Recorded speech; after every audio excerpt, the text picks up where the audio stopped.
Hey, what's going on YouTube? I have been thinking about this video ever since we started to get the first hints that Final Fantasy Brave Exvius was going to be coming to a close. Regardless of whether or not those rumors were going to be true, the idea that it could be ending in the near future really got me thinking about how this game and my interaction with it, and by extension all of you, has impacted my life. And for anyone who interacts with me more closely, you know that this weekend I went out of town. While that was a planned trip and one that I planned several months ago, I didn't specifically intend for this trip to be a trip to get away from all the drama that has come out of the end of service announcement.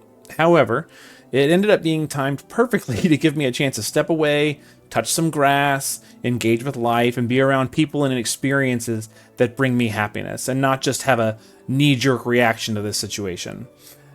Because the reality is that while FFBE is coming to a close, and that this is a good time to share with you all my thoughts, it's also been just that over 3 years ago I started my journey on YouTube, and I wanted to reflect on that as it relates to this subject. Along the way, I want to talk about people and experiences that have been influential in my journey, and talk about my journey, about my experience of playing FFBE at the same time. I'm going to try to be brief but thorough, and as we'll see where this takes us as we go. I have a script, but sometimes I ramble, and if you've ever done with a video with me, you know all about that. So just a little bit of background. I started playing FFBE just like many others on day one. I had pre-registered for the game, so I got that Magitech Terra unit, whom I kept for the whole time that the game's been around. And at the time, I was playing FFBE and Final Fantasy Record Keeper at the same time. I also had some friends that I knew in real life who played alongside me, and it was fun to share exploits with them, set up units for each other to use for events and fights. And as a free-to-play player, it was at times really difficult to clear content quickly and easily, but over the first year or so, I managed to make some good friends, in-game at least, with people who had meta damage dealers, and all the while trying to get my own good units, so I kind of like made it work along the way. But for a long time, I actually really struggled. I couldn't get my hands on units like the 3-star Zidane that everyone wanted for dual wield, or the 3-star Cecil that everybody wanted for Excalibur, or even the most basic form of tanking. I couldn't get Cloud of Darkness for Barrage. And I'll say that it was just really hard to put together a team that, like, would work for stuff. Content was just different, units were different, and it was hard. Things got a little better in the 5-star era. I was actually lucky enough to get Gilgamesh on his first release, and that carried me all the way until I got Onion Knight on his first release, and from there things got a little bit easier. I don't want to talk about trying to get Lightning or Orlando. Those were a little crazy. But even though I had some units, it was still a challenge, and being a free-to-play player has always been that way, because before you could pity or guarantee a unit, you were just really at the mercy of luck. And all that to say, when it came down to it, if you weren't lucky in the game, or you didn't have money to spend in the game, or anything like that, you had to have an understanding of how to play. And at this point, I relied really heavily on reading the wiki, to learn where to do quests, to learn how to play, to learn the mechanics, and I looked more to people who knew more about the game than I did to inform my decisions about, like, what units I want to pull for, how to gear those units, how to use these units to their best rotation, how to come up with strategies that are going to work with my really limited roster. And back then, content creators like Evil Laughter 01 would show us how random or weak units could get things done with clever gear, or how a cheeky mechanic with a sound trick from Sinzar could get you through a rough turn, or knowing how or why you should gear for killers rather than attack percentage from Howl. These were all common videos you could find amongst unit reviews from GuideForGamers.com, ClayQZult, Meet Me on Mars, and all of them kind of worked together, independently, but worked together for me to help me feel like I had a good grasp of what I was doing and how to make choices in a game that I otherwise just didn't have a clue what I was doing. Over time, though, it got harder and harder to find the content that I was looking for, and I just started trying to work at sorting things out for myself, kind of using what I knew. At that same time, friends that I had been playing with started like slipping away from the game, and it wasn't so easy to just ask them to set up a unit for a specific trial. And so to try and find friends, I joined the global Facebook group to be able to try and work on, finding like-minded people to talk about things with, to find like ways of, gearing units for trials. And to an extent, that's really where our journey is going to begin.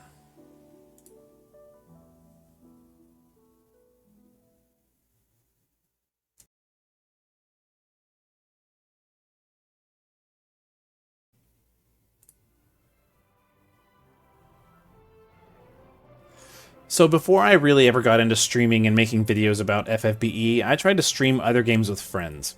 And you can't see those videos now because of how Twitch only holds on to things for so long, and I didn't really bother saving any of it, but I used to stream Phasmophobia and Dead by Daylight with friends.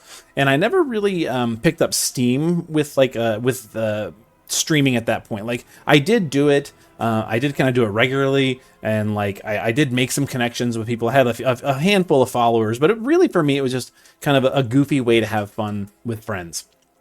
Now, some of you might know that I'm a mental health counselor by profession, and at the time I was dabbling with streaming on Twitch, I was also working with a client who was struggling with depression, and that was severely impacting their motivation. And while I and this client would talk about his barriers to success, what he wanted to do with himself as far as work goes, what he believed he would be most fulfilled by and successful at, he would talk a lot about streaming and YouTubing and things like that. Now, as a counselor, I keep my personal life generally pretty fairly close to my chest, even though I knew a little bit about streaming, having done some research myself on equipment and platforms, community building, that sort of thing. I knew that it wouldn't really be in his best interest for me just to talk about my experience of streaming with him. Here's a counseling tip. If your counselor is talking more about themselves than they are about you, you need to find a new counselor. Okay? There's a lot of good reasons why that's the case. Anyways, I thought it'd be more important to let him lead the conversation and work on what he wanted to work on. And I instead kind of focused on like setting up some goals with him, things that would help him work towards this thing of his. Like it was 2021. Like if he wants to stream, go stream. Like go live your life. It's no big deal. Go make a career out of whatever you want to make a career out of. But let's just try and do it in a smart way to help you kind of fight this depression off, right? And so we had him work on things like, what kind of equipment does he need? What kind of setup does he need? What game does he want to play? And over the first few months, he made like very, very little progress towards the goals that he had. And I found myself wondering a few times, like, if I, with my own like limited abilities to do this stuff, I wondered if I really put my mind to it, could I somehow accomplish his goals faster than he did? Like, it was just really frustrating for me at the time, like to see him making like no progress when I really wanted him to succeed. Now, at the time, I wasn't really popular on any platforms or any communities or anything like that. I had no brand other than the name on my account. And you might be asking yourself, like, what's this like logo right here? Like, that was like the original logo that I had on my Twitch account, like way back when, before I had any kind of, branding or symbols that like represented me, was that little logo. I just kind of like whipped it up on a logo maker. Now, at the same time this was happening, Twitch had just started their affiliate program, and there were what I thought some very achievable goals that you could use as stepping stones to reach, the basic level of professional streaming. Now, I say professional, of course, to mean that you could make a little bit of money at it, not any like level of success, but just be able to earn income, was the affiliate level of Twitch. And so I challenged myself. I said if I could give this happened to be about New Year's, and this is actually 2020, not 2021. I said if I could give myself a solid 3 months to try and work towards those goals of being a Twitch affiliate, I'm just curious to see how far I could get. And like based on whatever happened, I would kind of go from there. Now, at the time, I discussed that plan with my wife, and with her support, we got this job rolling, right? So I started making some like assets, and I started kind of coming up with a schedule, and I got friends to kind of come and watch, and I started like getting in my foot in the door with it. And before you knew it, I actually had been making some progress. I was kind of gathering some followers on Twitch. After you reach a certain point, you can get access to other tools, which makes it kind of easier. But like trying to just do word of mouth type stuff and just play consistently was what it really took in the beginning stages. Now, I will go ahead and say that because I was doing that at the same time as like having a day job, having a marriage, having kids, and other responsibilities, it was really hard to just like full bore into streaming. And so I didn't have a ton of time to do it. But what I did do, I did consistently. And I got good at the habits of like, click this when, and do that and transition here and stop at this time so that I know when to, go to bed and stuff like that. I got into a routine. I feel like the first 3 months of it went pretty good for somebody who had never done this before. But at the end of the day, I did not meet my goals. I did not, reach the affiliate program, at the end of the 3 months. So I took a month off to revisit my goals, revisit my plan and make some adjustments and see if I wanted to continue. Now, what does this have to do with FFBE? Well, at the time, I was still playing FFBE, just not like publicly, right? I didn't stream it other than occasionally like doing like polls like in between other things that I was doing on my regular streams, just for fun while I was waiting for something to do. But I was pretty active in the global Facebook group at the time. I was kind of developing a reputation as kind of a question answerer, overthinker. And at one point, I even made a video to visually demonstrate an answer to a question that somebody else asked.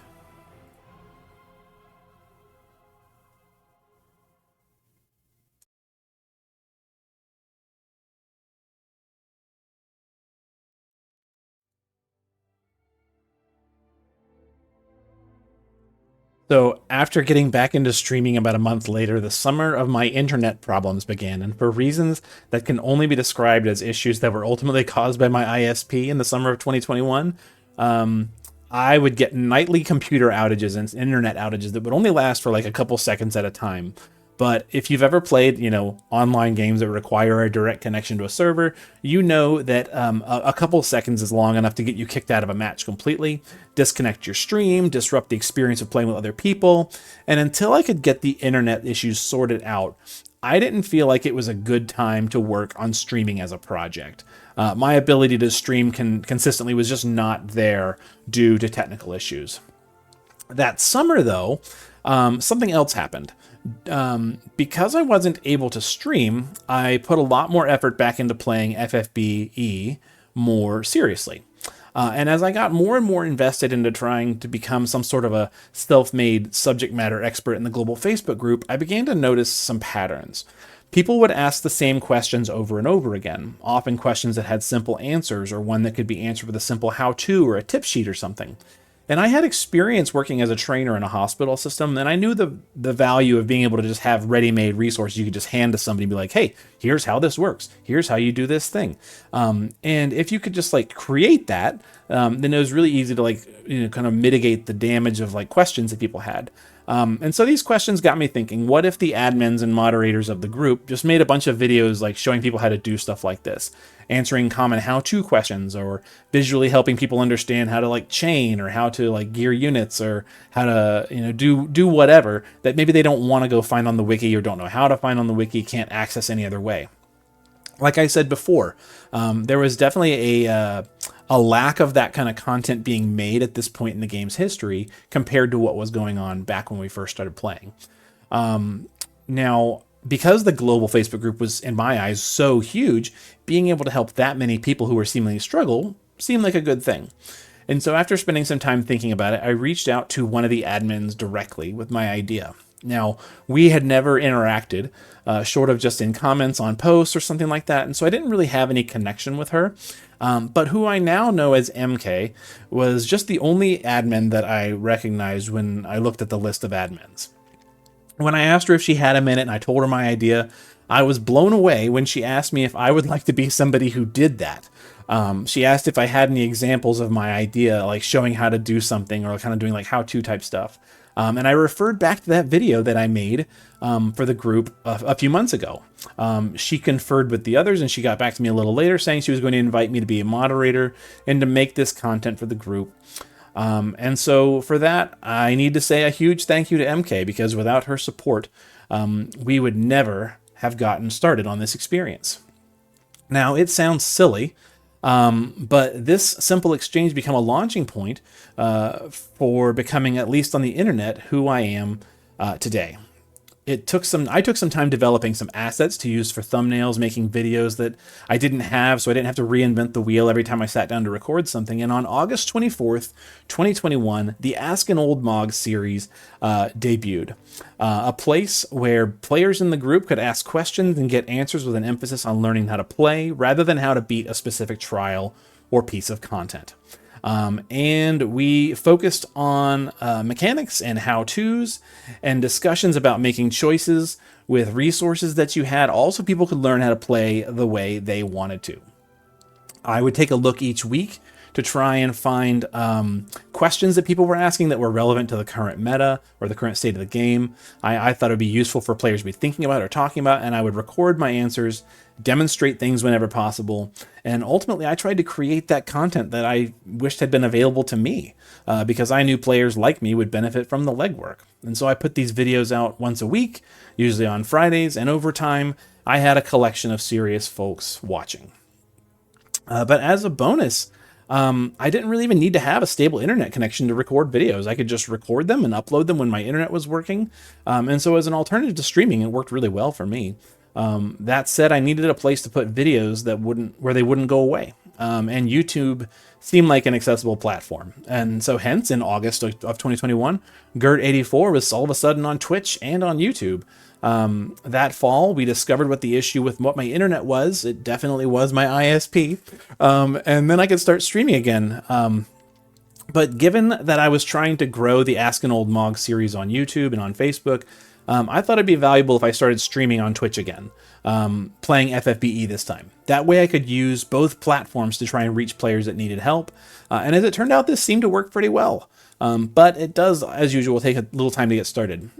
My issue is that by the time I started to stream FFBE, usually after my kids went to bed, most players had already played the content that was released on Thursdays. And so like for me to like play new stuff on Thursday at like 9 o'clock at night didn't really make a whole lot of sense because other content creators had already put out their guides and stuff like that. And I didn't want to just copy what they'd done on stream. So the question is, what exactly was I supposed to stream? Now, I don't know if you guys remember this, but back then there was a story event where Summer Sniper Physalis was released, and it was a story centered around Physalis and Shinju on a beach vacation. It was really, really silly. But my first FFBE stream, I decided was going to be just playing that story event live, kind of reading it and engaging with anybody who came to watch. And that's kind of what my Thursday content would be just kind of new content night over on Twitch. I'd try to use old units to fight stuff, Neovision's Awaken units, random stuff I had laying around, rather than just using the most current, up-to-date, awesome units, right? And thankfully, all my work on the Ask an Old Mog series really helped with that because I learned the mechanics and the know-how, and it fueled discussions about, what you would need to gear this unit with to make it work, especially if you were going to try and do so on a budget. So I got us thinking about like what kind of killers and abilities and materias and things like that are available in the game. And that got us started on Tuesday Preppers. At that point, we've got Ask an Old Mog, we've got Tuesday Preppers. Both of these videos are going up on YouTube. The Ask an Old Mog series is going on Facebook. And things were starting to kind of grow a little bit. But then something else started happening as I started to watch other streamers. I was sitting in a stream one day for Flip Method, and Flip recognized that I was there and all of a sudden started talking about my videos and my content. And in fact, Flip pulled up my channel on his page and started watching a video. And I thought that was just super cool. Now, Flip's style of playing the game was similar to mine, although I would say his was much more extreme. His was like super extreme, budget down to zero. You've got no resources, no nothing. What can you do if you just started playing the game today? How can you get through this content? So much more severe than mine, but also again, focused on like, you got to use the mechanics. You got to use what works. And so I think he had an appreciation for what I was trying to do. Now, it took me a while to realize that but Flip was actually in the Facebook group. And so Flip was seeing all this happening live. And at that point, once I realized who he was, like that connection kind of took off a little bit.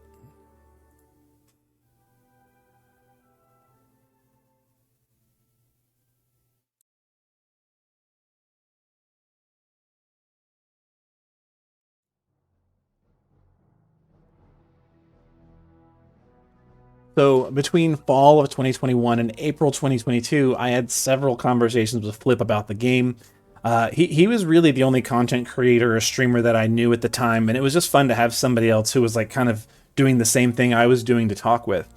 And he gave me tips about like community engagement and flagging my videos to make them more visible, ways to play the game, and talk about it from like a budget perspective. So like we had a lot of great conversations. But I had also started to kind of get involved a little bit in Discord for FFBE. And now, other than a couple passing remarks or questions between me and others, like that was really all I really had going on. I wasn't having really deep conversations. I also had my own Discord, but at the time it was largely empty just because like, you know, I wasn't really growing that quickly. But one day I got a notification on my phone from Discord, and it was Flip telling me to check my inbox, which is something that I hadn't really gotten in the habit of doing. And I saw an invitation sitting there from Flip to join a group chat. And when I joined that group chat, I saw that not only was Flip sitting there, but Sinzar was sitting there. And apparently Flip had gone out of his way to introduce us formally in the form of a group chat, even though Sinzar and I had interacted a little bit in the FFBE help Discord. And at that time, Sinzar invited me to be a guest on my very first ever news video with him. On April 21st, 2022, Sinzar and I discussed Frostblade Fravia and the upcoming Clash of Wills fight with the Dream Wraith. And during that, he also mentioned my channel, and we talked about Asking Old Mog and Tuesday Preppers. And then he came to join me on Tuesday Preppers for that week, which was really, really cool. And that's been something happened that I wasn't really prepared for. After Sinzar's video went live, my subscriber count on YouTube jumped by about 80 points, about 80 people in the span of just a few hours. And over the span of the next week, it continued to grow steadily. And for someone like me who was averaging, 1 to 2 new subscribers in a month, suddenly jumping up 80 people is a huge deal. And I've had other spikes in my channel over time, but nothing quite like that. So frankly, I just need to say a huge thank you to both Flip and to Sinzar both, because I feel like sometimes you just need something like that, what they did, to get attention for something that you're doing in order for a channel to really kind of get started. I think especially for me, like as late as I got into streaming and creating in the game's history as I did, it's just really an uphill battle to kind of like get some ground under you and like get people paying attention to what you're doing. And Flip and Sinzar both help with that uphill battle. So I wouldn't exactly say that I'm a booming success here on YouTube. I also would not have the subscriber count or the viewership that I have without their help and their approval and their discussions and their partnership with what I've been doing. So I hope that without them ever watching this video, that they can appreciate just how much how much they've done, and that they know that I appreciate that. But it didn't stop here either. Not long after I was a host on, I was a guest on Sinzar's video. Before you knew it, I was also a guest on the 2022 unofficial FFBE anniversary livestream hosted by Flip, where I got to meet a whole host of other people, which led me to being on videos with Flip, being on videos with Deus, and eventually finding what I believe to be my stride in my channel and my niche as a creator.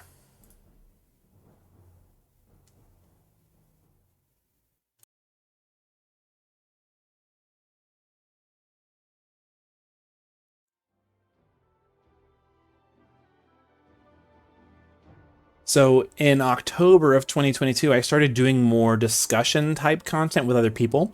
And the first of these was a monthly bulletin review on October 2nd, where Sinzar and dberry17 joined me to talk about the news drop for the upcoming Clash of Wills. And we talked about race and element combinations of the boss and theorized like what units are we potentially going to be taking to the fight, speculating who the new unit could be. And this was an extension of some of my favorite conversations that I was having in Discord at the time. Just a lot of fun. And this also came a few months after FFBE started doing their live stream events again, shortly after the anniversary of 2022. And it was something fun for folks to talk about. And I had always wanted to kind of do some sort of live reaction content for the game. I don't get up early enough to do the news. I don't, play the content right in the first thing in the morning. So like, what's going to be my live reaction type stuff? It was at that point, suggested by Clad in Darkness, aka Golbez, that me and some other folks might get together to talk about the stream, and it seemed like a really good opportunity. And so the first ever Beige Carpet After Party live stream review took place on October 23rd, 2022. This particular one was featuring Sinzar, Golbez, and Elmsmore. And we were talking about the news reveals for the new unit, hopes and expectations for the coming out content, and generally just talking about the game. Now that was Lilith's banner. The very first one was for Lilith. And we had a lot that we had to learn along the way about like balancing audio for that many people and trying to kind of keep things going. And, you know, it was a lot to kind of do. But it was so much fun. It was just fun. Like I was hyped up for like hours after the first one ended, and like, you know, watching people comment on it and watching people watch it. And it was just so neat to listen to us like have like a really long in-depth conversation about the game. And I had no idea that the Beige Carpet videos would become as popular as they did. And before I knew it, I actually had people asking to be guests on the monthly videos, excited to talk about new units. And these were people who were like content creator folks. These were people who were like not content creator folks, just regular old community members. And I tried to have a good balance of both so that people could have a chance to interact with, you know, if you ever wanted to have a conversation with Sinzar, if you ever wanted to talk to Sart, you know, whatever, that you might have a chance to do that. And also be able to speak out for things that you care about as a player. These became by far my favorite videos to do, and they were very, very much so worth the effort that it took to organize them. And if I've ever managed to forget, I'm really sorry. I'm gonna just rattle off a list of the people that I remember having on as guests. You know, I had like people like, in addition to Sinzar, Barry, Elmsmore, Sart, Flip, Fab, Sketch, Chipotel, Yindayang, Galaxy Bro, Jigs, Rooks, Golbez, Elmsmore. Like, if I've somehow managed to forget somebody, I'm really, really sorry. We've had a lot of guests along the way for the Beige Carpets, and I'm really, really thankful to everybody who's ever taken, you know, it honestly takes like 2 hours to put together a 1 hour video for us to record it and like just like talk shop before and after. So it's a big investment of time, but I really appreciate everybody who's ever taken their time to do that with us. But that's not all there is to Beige.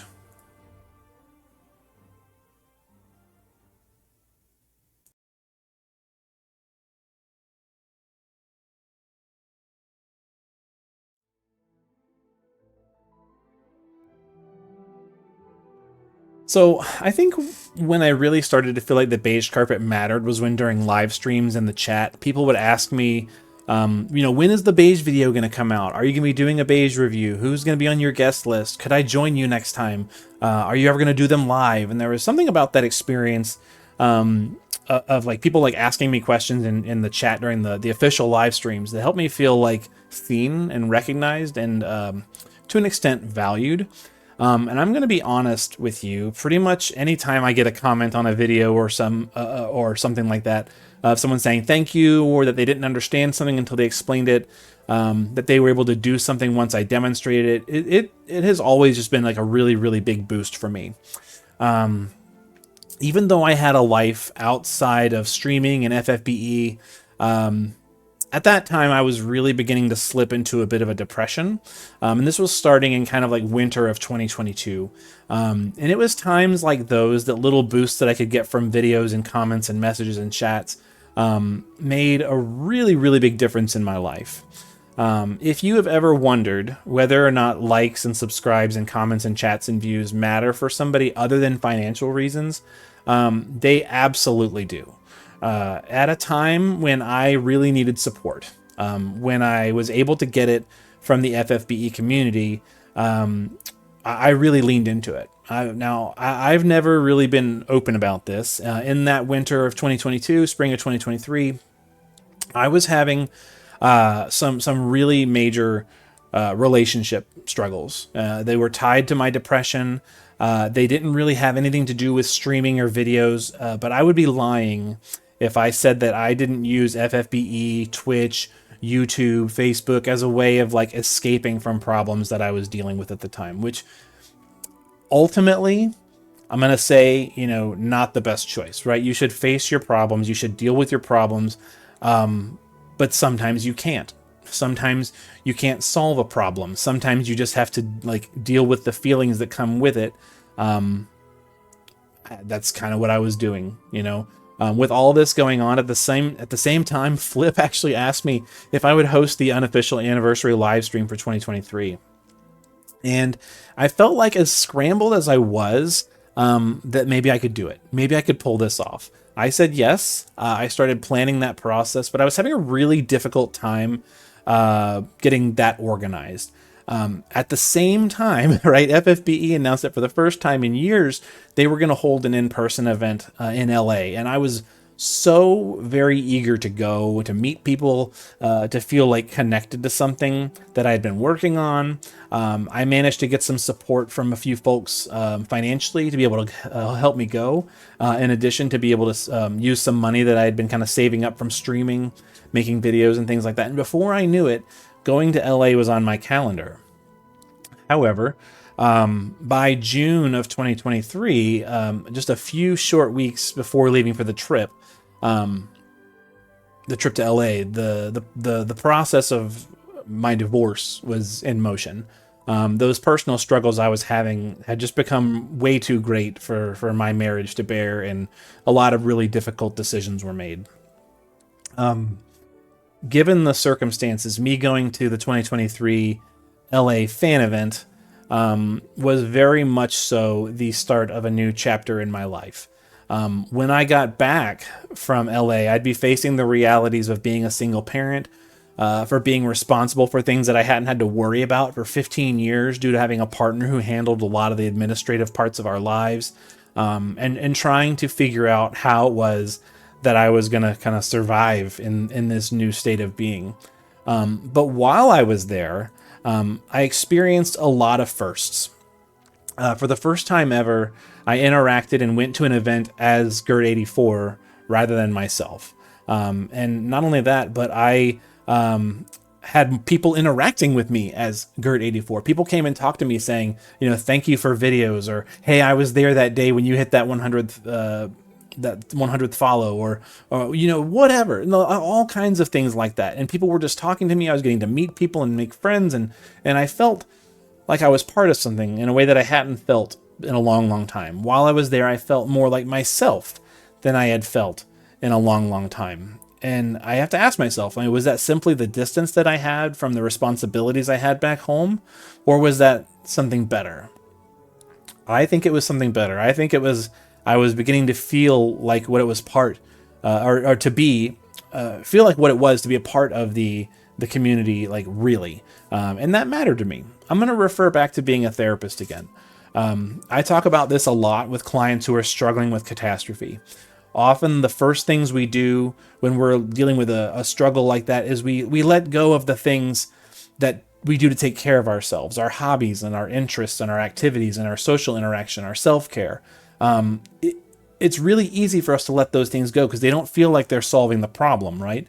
Remember what I said before, though. Sometimes there is no solution to the problem. Sometimes you just have to do something to feel better for the moment and to give you the resolve that you need to face that problem head on. And I think that's ultimately the best thing you can do when you can. It would have been so easy for me to come back from LA and just say, nope, I can't stream or do videos right now. I got to shift into full-on parent mode, right? I don't think if anyone knew that was going on in my life, anybody would really blame me for that, right? But the advice I give to clients is that in order to survive, sometimes you have to do what feels right. You have to do what feels normal and natural, even if it's not efficient sometimes. You got to put one foot in front of the other and do things that feel like the things you're supposed to be doing. While it would have been easy to stop all the streaming and all the everything together until my life was organized, I instead chose to change how I did it to make it fit my new life. And I think that I was ultimately the better for it. First and foremost, on nights when I had my kids with me, which was only some of the time, right? Those streams that happen on those nights are either going to be delayed or held off altogether.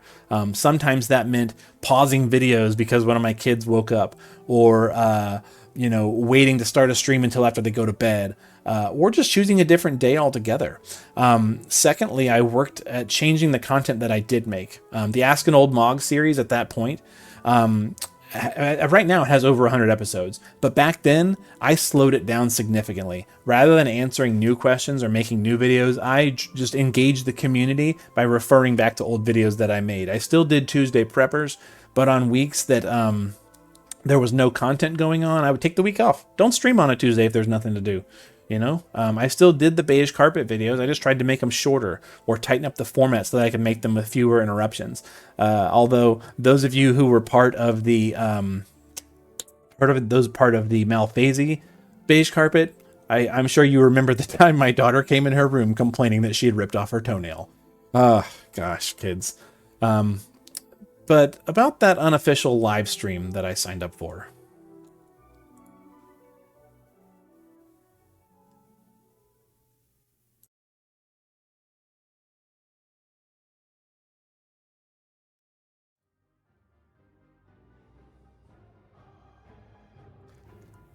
I mentioned before that Flip had asked me to take over the 2023 unofficial anniversary livestream event. And having made plans to go to the 2023 LA event, I knew it couldn't be until after I got home that I was really able to hold that event. I was really starting to get overwhelmed by the process of planning, though, because I had so much going on. I had some ideas, but wasn't really sure where to start. And at the time, I reached out to the folks who were signed up to be involved to ask for help. But this is nothing against any of them, but I didn't get a lot of response initially. And I think there's a reason for this. They are all busy people with lives of their own, right? If you've ever taken CPR training, you know what I'm about to say. If you're doing CPR and you shout, "Someone call 911," nobody's going to call 911, right? But if you instead say, "Dave, call 911. Shirley, get the first aid kit. I'm doing chest compressions," then people will be more likely to take action because you've given them a directive. Me blindly asking for help and getting no response is kind of like that. Like, there should be no surprise to me that I didn't really get a whole lot of response from people. However, one response that I did get was from Archaic Werewolf. The response was a massive kick in the butt, telling me that I needed to do what I needed to either have the event or not, to plan the event or don't, and not wait around for anyone else to say that they would get involved. Between that and suggestions from Flip Method again that I could change the format to be whatever I wanted, to be whatever made sense, we got the 2023 unofficial anniversary live stream event. So Archaic Werewolf, if you watch this, Flip, if you watch this, thank you again for kicking me in the butt when I needed it, because if you hadn't, there would be even fewer people in the community that I would have a chance to interact with that I never had a chance to, like Comic Hero, Dream, Worship HK, Magro, Saiyan Knight, all these folks that were part of that event that I had never had a chance to interact with. So huge thanks to that. It was I thought a lot of fun. We just ended up doing it like a Beige Carpet, just bigger, which worked because that's my niche.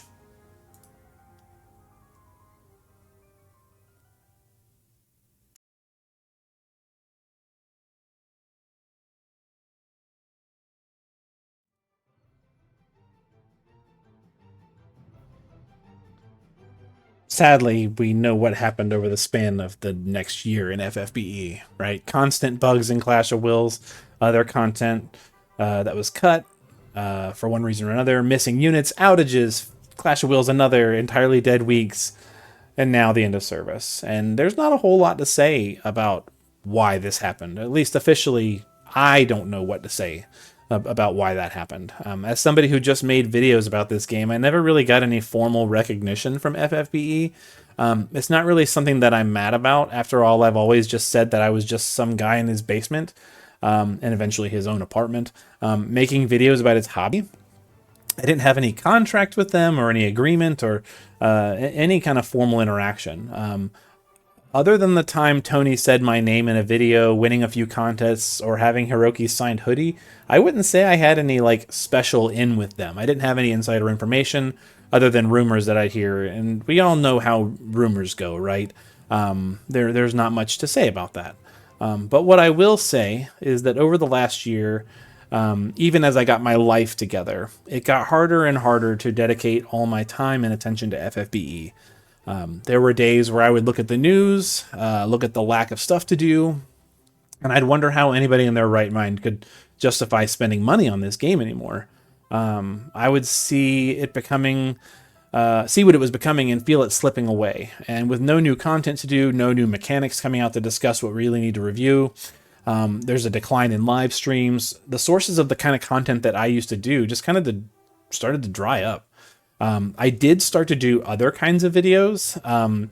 You know, I did my free pull videos, my free pull Friday videos, but even that got harder and harder to do without the tickets being given out in the game. The whole point of those was to use like EX tickets and stuff like that as we had them, to try and get what we could to make some fun out of this. But it's hard to do that when there are no events that give EX tickets, right? So I tried to also make like randomized trials. I made a spreadsheet that would create a team for me, and try to do trials with that. But even then, like, trials at this point are just easy, unless we're talking about the series boss battles, right? It's like old trials, series boss battles, right? Old trials, Depths of Chaos boss rush. Like, it's like, you know, you randomly pull units out of this list and you might get like Cloud Remake, right? Not even Cloud Strife, Cloud Remake down here. And when you really need for this trial is like Fundamental Force, right? But then again, what if you get an old trial and you have Fundamental Force and you just auto attack, kill the boss on turn 1? Or, you know, happen to pull new Blade Breaker Esther out of the randomizer and you're just wiping out trials left and right. And honestly, that's what she was designed and given to us for, to do, to wipe out the remaining content that you haven't done, as a way to finish out the game feeling good and clearing up what we had left. Here we are at the end of an 8-year stretch of playing this game. Well, at least we'll be there in about 8 weeks.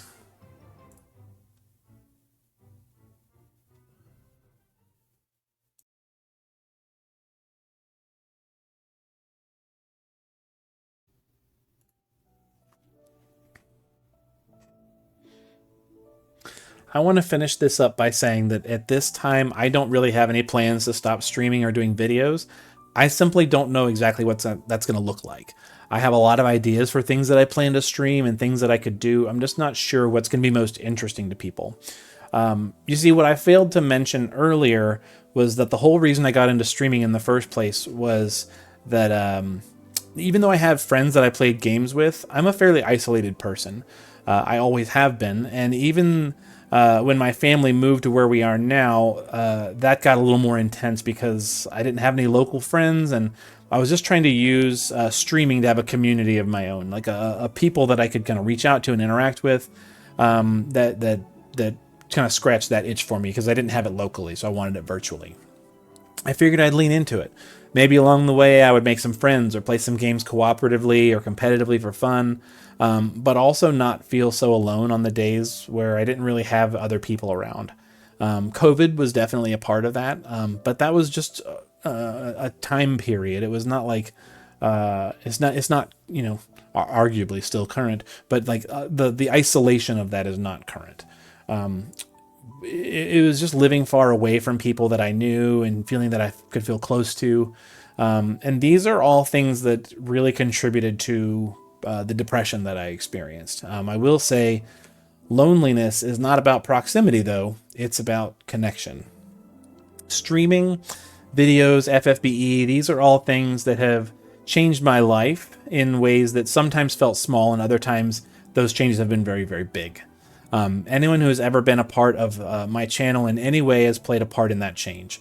And I want to thank everybody for it. At a time when I needed to feel human, as strange as it is, the FFBE community has been here. And I greatly appreciate it. And I appreciate you welcoming me into it 3 years ago. And I want to take a minute here to say thank you to everybody for just listening to me ramble on about all this stuff. Because I know that this has been a long video at this point. One thing I have not mentioned is money.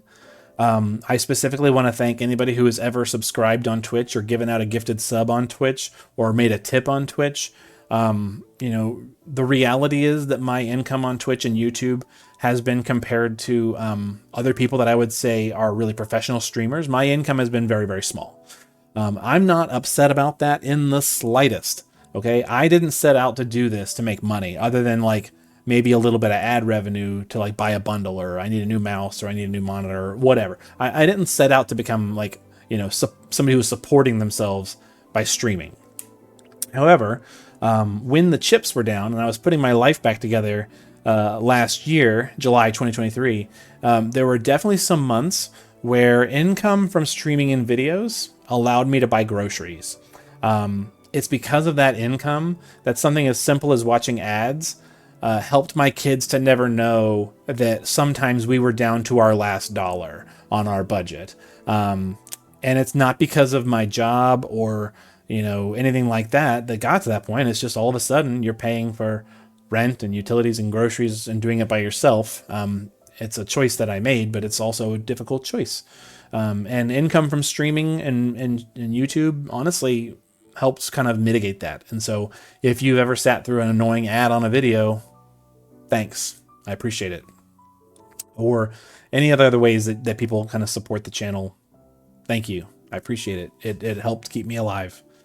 I hope that hearing more about me and my journey through playing FFBE, starting to stream on Twitch, making videos, YouTube, and now deciding what next to do has been interesting for you. However, more than that, I hope that hearing about the connections and hearing about friendships that I've made along the way, and hopefully thinking about the friends and the connections that you have made along the way, emphasizes the importance of community and the impact that welcoming others and treating them with grace can have on their lives. Hopefully you see that. I'm going to end this video the same way I end them all. Be good to each other, take care, and we'll see you in the next one.